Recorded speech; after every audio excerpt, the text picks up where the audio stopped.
Hi welcome to Aarush zone. మరి ఈ క్లాస్లో ఏపీఎస్సి గ్రూప్ 2 ప్రిలిమ్ మెయిన్స్కి సంబంధించి మనకు ఎకానమీ పేపర్ 2లో 75 మార్క్స్, అదేవిధంగా మీరు గ్రూప్ 2 ఆఫీసర్ అవుతారా లేదా నెక్స్ట్ నోటిఫికేషన్కి మళ్ళీ ప్రిపేర్ అవుతారా అనేటువంటిది డిసైడ్ చేసేటువంటి సబ్జెక్ట్ కూడా మనకి ఎకానమీ, తర్వాత సైన్స్ అండ్ టెక్నాలజీ. మరి economy are science and technology ఏదైనా సరే మీరు మెయిన్స్కి ప్రిపేర్ అయ్యేటువంటి ముందు ఒక విజేత చేయవలసినటువంటి ముఖ్యమైనటువంటి లక్షణం ఏంటంటే సిలబస్ను అర్థం చేసుకోవడం. ఏది చదవాలి, ఏది చదవకూడదు. అదేవిధంగా ఎకానమీ, సైన్స్ అండ్ టెక్నాలజీకి వచ్చేటప్పటికి ఏది స్టాటిక్ పాయింట్ ఆఫ్ వ్యూలో చదవాలి, దేన్ని మళ్ళీ కరెంట్ పాయింట్ ఆఫ్ వ్యూలో అప్డేట్ చేసుకోవాలి అనేటువంటి అంశాలు క్లియర్గా తెలుసుకున్నప్పుడు మాత్రమే ఎకానమీని చదవడం ప్రారంభించి మనం మంచి మార్క్స్ అనేటువంటి సాధించగలుగుతాం.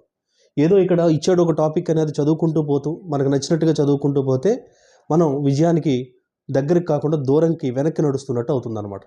కాబట్టి ఇక్కడ సిలబస్ను అర్థం చేసుకోవడమే కాదు, సిలబస్ను దేనికి కరెంట్ పాయింట్ ఆఫ్ వ్యూలో అప్డేట్ చేసుకోవాలి, దానికి సంబంధించినటువంటి ఇన్ఫర్మేషన్ ఎక్కడి నుంచి గ్యాదర్ చేయాలి, ఇట్లాంటి అంశాలన్నీ కూడా క్లియర్గా తెలుసుకున్నప్పుడు మాత్రమే మనం ఎకానమీలో మంచి మార్క్స్ సాధించేటువంటి అవకాశం ఉంటుంది. సో మరి ఎకానమీ సిలబస్, అదేవిధంగా ఏ టాపిక్ ఎక్కడి నుంచి మనం కరెంట్ కూడా అప్డేట్ చేసుకోవాలి, స్టాటిక్ పాయింట్ ఎలా చదవాలి అనేటువంటిది క్లియర్గా ఇక్కడ సిలబస్ తెలుగులో ఎక్స్ప్లెయిన్ చేస్తాము. అదేవిధంగా ఈ తెలుగు సిలబస్ ఏదైతే ఉందో కంప్లీట్గా ఎకానమీకి సంబంధించి సిలబస్ మీకు కావాలనుకున్నప్పుడు ఆరుష్ జోన్ యాప్ని డౌన్లోడ్ చేసుకొని అక్కడ ఫ్రీ మెటీరియల్స్ అని ఉంటుంది, అక్కడి నుంచి మీరు డౌన్లోడ్ చేసుకోవచ్చు, ప్రింట్ కూడా వేయించుకోవచ్చు. సో మరి ఇక్కడ సిలబస్ తెలుసుకునే ముందు Aarush zone current economy, current science and technology, current economy, current science and technology అనేటువంటి క్లాసెస్ స్టార్ట్ చేయడం జరిగింది. ఇక్కడ 2024 జనవరి నుండి రానున్నటువంటి 1 ఇయర్ వరకు కూడా, ఎగ్జామ్ ఎప్పుడైతే అప్పటి వరకు కూడా 1 ఇయర్ వరకు కూడా మనకి కరెంట్ ఎకానమీ, సైన్స్ అండ్ టెక్నాలజీకి సంబంధించిన ప్రతి ఒక్క ముఖ్యమైనటువంటి అంశాన్ని కూడా క్లాస్ రూపంలో ఎక్స్ప్లెయిన్ చేస్తూ, దాంతోపాటు దానికి సంబంధిత మెటీరియల్ పీడిఎఫ్ ఇవ్వడం, ఆ పీడిఎఫ్ మెటీరియల్ మీరు డౌన్లోడ్ చేసుకునేటువంటి ఆప్షన్ ఉంటుంది. అదేవిధంగా ఆ అంశాలపై టెస్ట్ కూడా కండక్ట్ చేయడం జరుగుతుంది. అంటే ఇక్కడ క్లాసులు, మెటీరియల్స్, టెస్టులు 3 కూడా అందుబాటులో ఉంటాయి. Current economy, current science and technology. మీరు సైన్స్ అండ్ టెక్నాలజీ, కరెంట్ ఎకానమీకి రెండింటికి సంబంధించి కరెంట్ పాయింట్ ఆఫ్ వ్యూలోనే ఎక్కువ చదవాలి. స్టాటిక్ పాయింట్ కంటే కూడా కరెంట్ నుంచి ఎక్కువ వచ్చేటువంటి అవకాశాలు ఉన్నాయి. ఎక్కువ మార్క్స్, ఎక్కువ క్వశ్చన్స్ ఇక్కడి నుంచే వస్తాయి. కాబట్టి మీరు ఖచ్చితంగా మీ చేతిలో ఉండవలసినటువంటి కోర్స్ ఇది. 250 రూపీస్కి 1 ఇయర్ వ్యాలిడిటీతో మనం ఇస్తున్నాం. రోజు current economy, current science and టెక్నాలజీకి సంబంధించిన క్లాసులు అప్లోడ్ చేయబడుతూనే ఉంటాయి. దాంతోపాటు మెటీరియల్స్ ఇవ్వబడతాయి.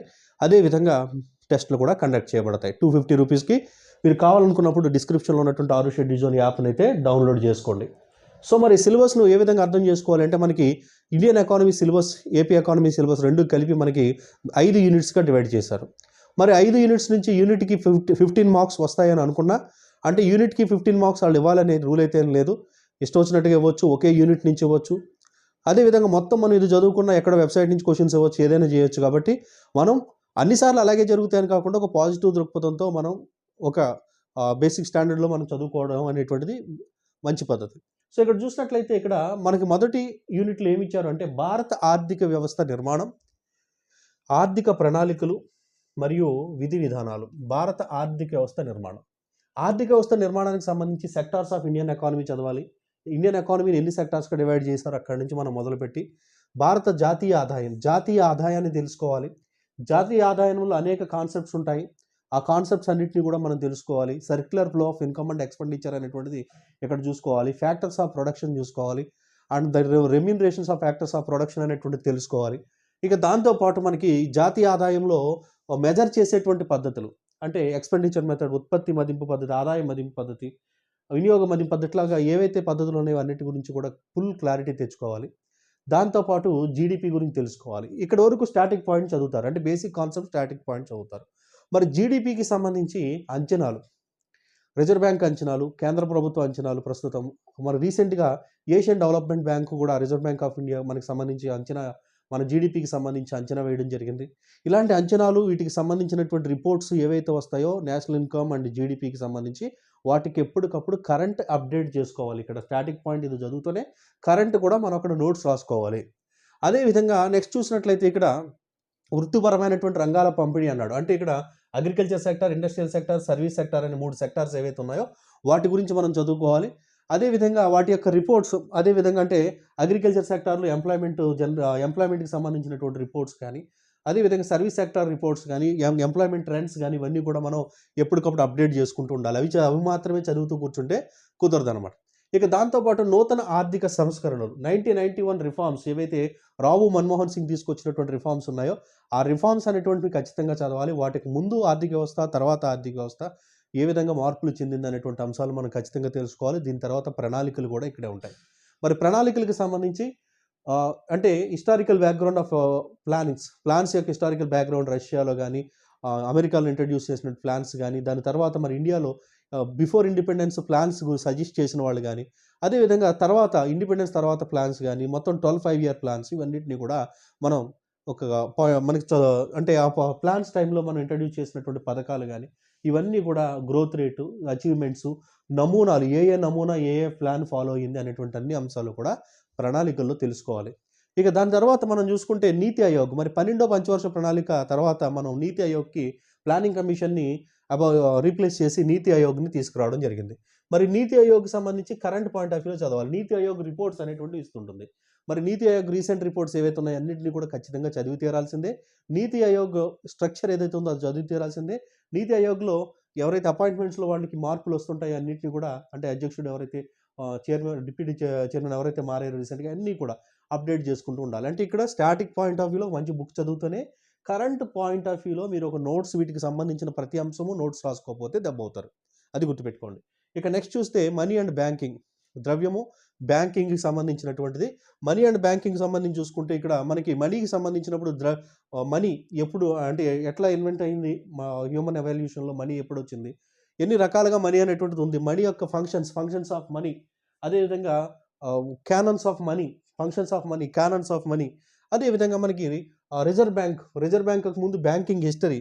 మరి different kinds of banks, reserve bank, functions of reserve bank, repo rate, reverse repo rate, ఇవన్నీ కూడా బ్యాంక్ రేట్, ఇవన్నీ కూడా మనకి కరెంట్ పాయింట్ ఆఫ్ వ్యూలో కూడా ఎప్పటికప్పుడు రెపో రేట్స్‌ని మనకి ఆర్‌బీఐ గవర్నర్ అనౌన్స్ చేస్తూ ఉంటారు. రెపో రేట్స్‌ని చేంజ్ చేస్తూ ఉంటారు. ఇవన్నిటిని కూడా మనం ఎప్పటికప్పుడు కరెంట్ పాయింట్ ఆఫ్ వ్యూలో నోట్స్ రాసుకోవాలి. ఇక తర్వాత చూసుకున్నట్లయితే ఇన్ఫ్లేషన్‌కి సంబంధించి అదేవిధంగా పన్నుల విధానం. భారతదేశంలో పన్నులు ఎన్ని రకాలుగా ఉండేవి? పన్నుల విధానం ఏంటి? రీసెంట్‌గా తీసుకొచ్చినటువంటి 2015లో తీసుకొచ్చినటువంటి జీఎస్టీ అనేటువంటి పన్ను. ఆ పన్ను యొక్క ఇంపాక్ట్ భారతదేశ ఆర్థిక వ్యవస్థ మీద ఏ విధంగా పడింది? పన్నులో ఉన్నటువంటి స్లాబ్స్ ఏంటి? మరి ఎవ్రీ మంత్ కూడా మనకి జీఎస్టీ ఎంత కలెక్ట్ అయింది అనేటువంటి రిపోర్ట్స్ వస్తుంటాయి. వాటికి సంబంధించి ఇవన్నీ కూడా current and start point of వ్యూలో మీరు అప్డేట్ చేసుకోవాలి.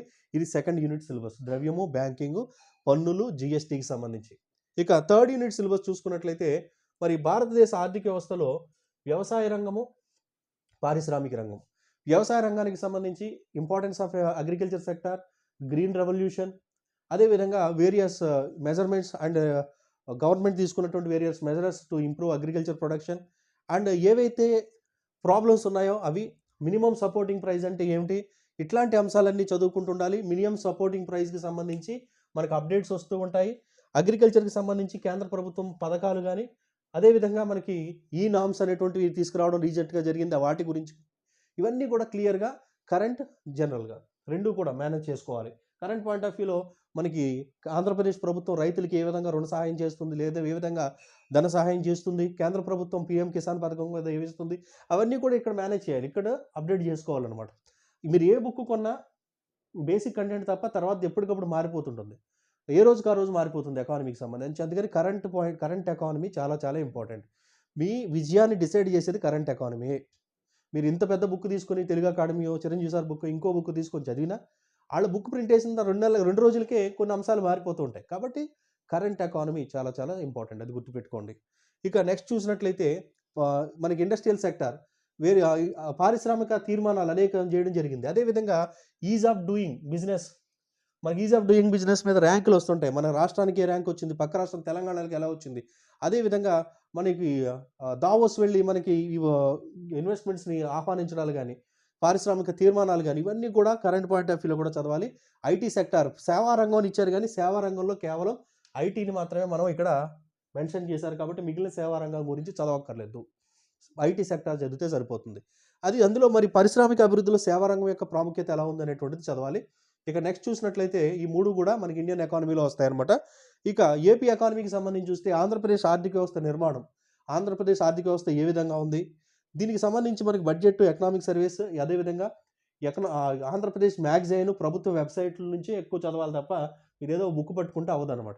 సో, ఇక్కడ పన్నులు, పన్నేతర ఆదాయం ఆంధ్రప్రదేశ్ రాష్ట్రానికి, అప్పులు, వడ్డీ చెల్లింపులు ఆంధ్రప్రదేశ్ రాష్ట్రం ఏ విధంగా చేస్తుంది? కేంద్ర సహాయం ఆంధ్రప్రదేశ్ ప్రభుత్వానికి కేంద్ర ప్రభుత్వం ఏ విధంగా సహాయం చేస్తుంది? విదేశీ సహాయ ప్రాజెక్టులు ఆంధ్రప్రదేశ్‌లో ఏమున్నాయి? దాంతో పాటుగా ఇటీవల ఆంధ్రప్రదేశ్ బడ్జెట్ అంటే మనకి రీసెంట్‌గా మిడ్ టర్మ్ బడ్జెట్ తీసుకొచ్చాం. ఎలక్షన్ బడ్జెట్ అది ఖచ్చితంగా చదవాల్సిందే. ఇక ఆంధ్రప్రదేశ్‌లో వ్యవసాయ రంగము, పారిశ్రామిక రంగము మరియు సేవా రంగం. ఆంధ్రప్రదేశ్‌లో వ్యవసాయ రంగం ఏ విధంగా ఉంది? వ్యవసాయ రంగానికి ముందు మనం భూములు ఎన్ని రకాలుగా ఉన్నాయి? అదేవిధంగా మనకి వ్యవసాయ రంగంలో అటవీ రంగం గాని, వ్యవసాయ అనుబంధ పరిశ్రమలు గాని, మత్స్య రంగం గాని, హార్టికల్చరల్ క్రాప్స్ గాని ఇవన్నీ కూడా చదవాలండి. మనకి ఎక్కడ చూసినట్టు వ్యవసాయానికి సంబంధించి. ఆంధ్రప్రదేశ్ వ్యవసాయానికి తీసుకుంటున్నటువంటి పథకాలు గాని, వ్యూహాలు గాని, ప్రెజెంట్ రీసెంట్‌గా వచ్చినటువంటి ఎకనామిక్ సర్వేని బేస్ చేసుకొని ఆంధ్రప్రదేశ్ ఎకానమీలో దీని యొక్క మనకి ఈ యొక్క వ్యవసాయ రంగం యొక్క స్టాండ్ ఎలా ఉంది ప్రెజెంట్? అంటే ప్రొడక్షన్‌లో గాని, దీనిలో గాని ఏ విధంగా ఏ ప్లేస్‌లో మనం ఉన్నామనేటువంటి విషయాలు, పథకాలు ఇవన్నీ చూసుకోవాలి. పారిశ్రామిక రంగం చూసుకోవాలి. ఆంధ్రప్రదేశ్‌లో పరిశ్రమలు ఏ తరహా పరిశ్రమలు అభివృద్ధి చెందుతున్నాయి? అదేవిధంగా సింగిల్ విండో మెకానిజం గాని, ఎంఎస్ఎంఈలు గాని, ఇండస్ట్రీ కారిడార్‌లు గాని, ఆంధ్రప్రదేశ్‌లో ఐటీ సెక్టార్ ఏ విధంగా డెవలప్ అయింది? ఇవన్నీ గూడా మనం సిలబస్ కంప్లీట్‌గా ప్రతి పార్ట్ అర్థం చేసుకొని, ఏ పార్ట్‌కి సంబంధించిన కరెంట్ డేటా ఎక్కడి నుంచి తెచ్చుకోవాలి? దేన్ని కరెంట్ డేటాతో మిళితం చేసి చదువుకోవాలని చూసినప్పుడు మాత్రమే సక్సెస్ అవుతారు. లేదంటే కంపల్సరీ ఫెయిల్ అవుతారనమాట. కాబట్టి ఎకానమీ డిసైడింగ్ ఫ్యాక్టర్ అన్నంత మాత్రాన ఎకానమీ అంత కష్టం కాదు. ఎకానమీని అర్థం చేసుకుంటే ఎకానమీతో ఆడుకోవచ్చు. అర్థం చేసుకొని మీరు పీస్‌ఫుల్ మైండ్‌తో ఎకానమీని ప్రిపేర్ అవ్వండి. ఒకటే సక్సెస్‌కి ఫార్ములా ఏంటంటే స్టార్ట్ పార్ట్ ఉంటుంది, డైనమిక్ పార్ట్ ఉంటుంది, కరెంట్ పార్ట్ ఉంటుంది. ఈ స్టార్ట్ పార్ట్‌కి మనం చదువుతున్నప్పుడు దేన్ని కరెంట్‌తో అప్డేట్ చేసి చదువుకోవాలి, దేన్ని మనం సొంతంగా నోట్స్ రాసుకోవాలని చదివినప్పుడు మాత్రమే ఎకానమీ నుండి సక్సెస్ వస్తుంది. మీరు 10 రకాల బుక్స్ చదివినా గానీ కరెంట్ పాయింట్ ఆఫ్ వ్యూలో మిస్ అయితే మాత్రం మిస్ అయిపోతారు. కాబట్టి జాగ్రత్తగా చదవండి. ఖచ్చితంగా మిగిలిన పార్ట్స్ కంటే కూడా మిగిలినవి మర్చిపోయేటువంటి అవకాశం ఉంటుంది. ఇక్కడ మనం అర్థం చేసుకుంటే మ్యాథమెటిక్స్ లాగా, ఒక ఫిజిక్స్ లాగా అర్థం చేసుకుంటే చదవాల్సిన అవసరం ఉండదనమాట. మర్చిపోయేటువంటి అవకాశం కూడా ఉండదు. అంత మంచి సబ్జెక్ట్ కాబట్టి ఎకానమీని అర్థం చేసుకొని అయితే చదవడం స్టార్ట్ చేయండి. ఖచ్చితంగా మీకు మంచి మార్క్స్ అయితే వస్తాయి. అదేవిధంగా కరెంట్ ఎకానమీకి సంబంధించి 250 రూపీస్‌కి మనం కోర్స్ తీసుకొచ్చాం. డిస్క్రిప్షన్‌లో ఇచ్చాం. ప్రతిరోజు కొత్త వీడియోస్ అప్‌లోడ్ అవుతూనే ఉంటాయి. Current economy and science and technology videos and materials. Okay. Plus టెస్ట్‌లు అనమాట. కాబట్టి డిస్క్రిప్షన్‌లో ఉన్నటువంటి యాప్‌నైతే డౌన్‌లోడ్ చేసుకోండి. Thank you.